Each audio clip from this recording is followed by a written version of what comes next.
Në ditën ndërkombëtare të gruas, punonjësit e radio-televizionit shqiptar u surprizuan me një gest të veçantë vlerësimi nga drejtoresha e këtij institucioni Eni Vasili. Një trëndafil dhe një mesazh mirënjohje ju dhuruan secilës prej tyre, në shenjë falënderimi për përkushtimin, profesionalizmin dhe pasionin që sillin çdo ditë në punën e tyre. Në urimin e saj, drejtoresha Vasili vlerësoi rolin dhe kontributin e grave në median publike, duke theksuar se puna dhe energjia e tyre janë një vlerë e çmuar.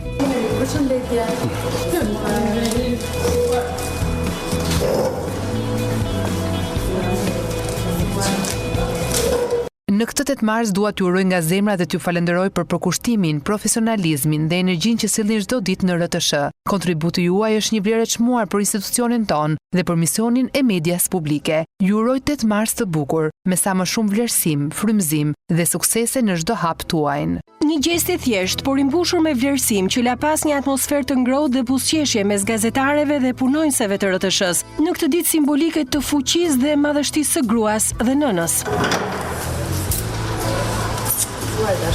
Gjithashtu, zoar gocave të RTS-s.